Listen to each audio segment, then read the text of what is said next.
So with this part of the notes, please refer to the PDF copy that I'm giving you here.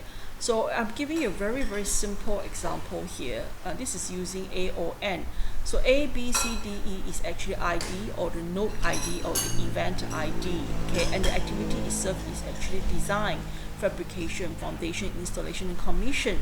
So IPA is immediate predecessing activity.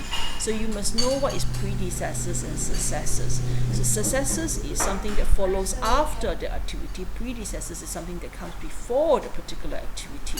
So they call it preceding activity or predecessors, or succeeding activities, or what we call a successor. So you must understand that whenever you're given this, okay, it's either, of course, for project manager, you have to produce this, okay. For exams, these are given to you, okay. So there's a vast difference here, and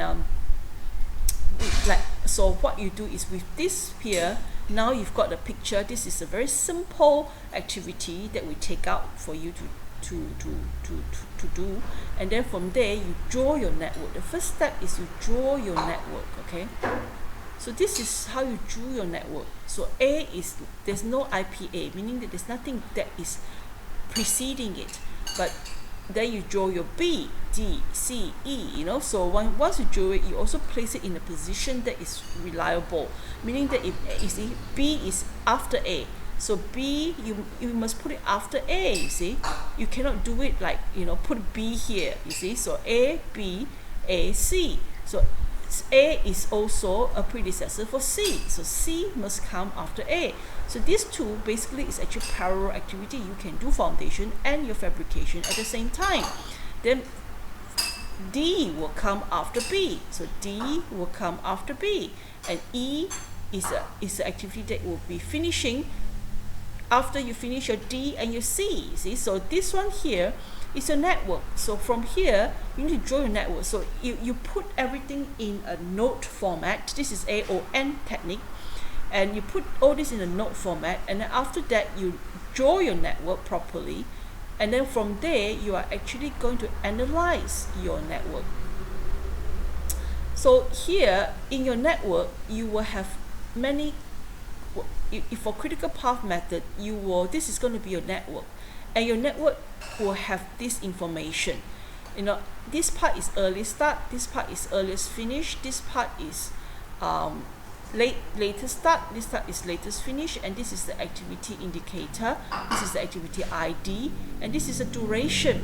So this is how every one of your node that you draw will look like, okay. So you drew this first by putting in the sequencing properly, and then after you finish drawing your entire big network, each of the node here will actually look like this, okay.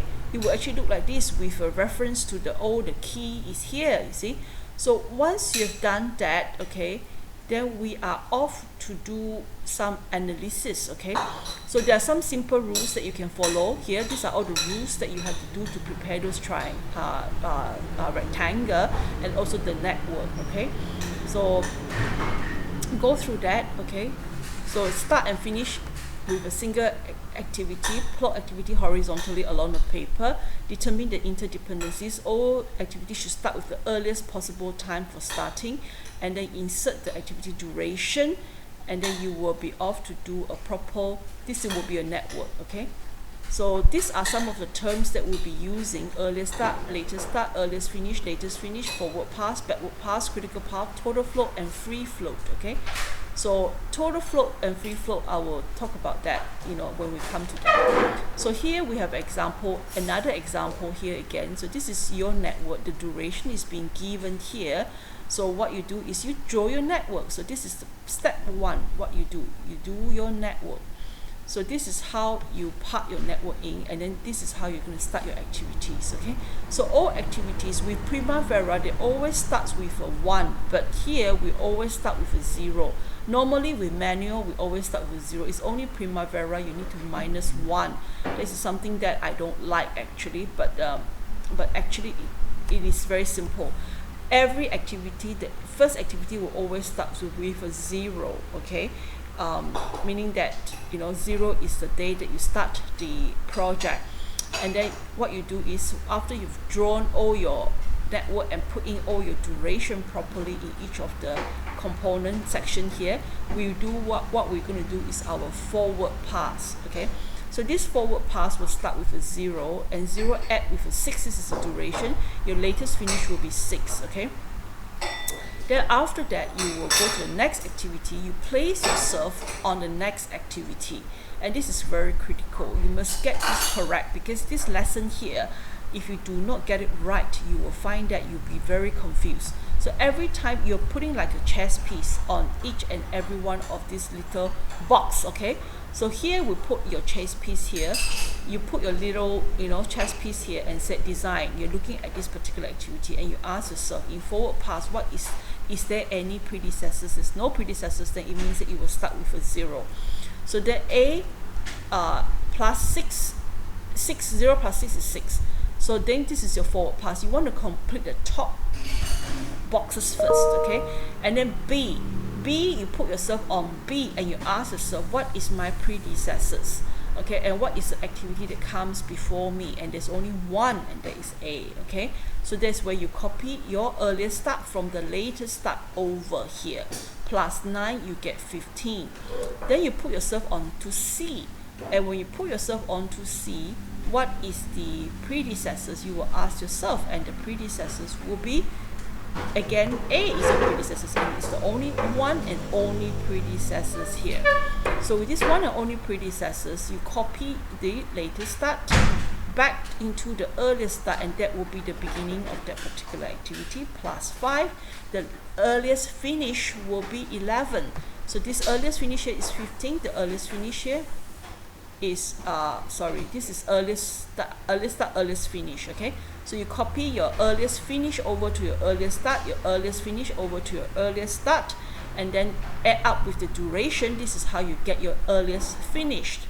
So then you place yourself onto D. Okay, and when you place it onto the D, you ask yourself how many predecessors, immediate predecessors, and the answer is only 2. Okay, you've got only 2 immediate predecessors. There can be 3, there can be 4 in a lot of circumstances. And how do you pick here? How do you pick this number now? Because you've got 2 choices, 15 and 11. The answer is E means elephant. Just remember enormous, so you pick the bigger one.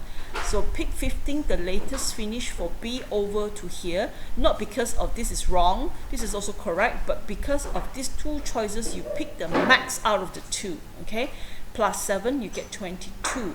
And here, when you put yourself in the E, you put a chess piece here, you ask yourself what is the immediate predecessing activity after E, and the answer will be only 1, and that is D.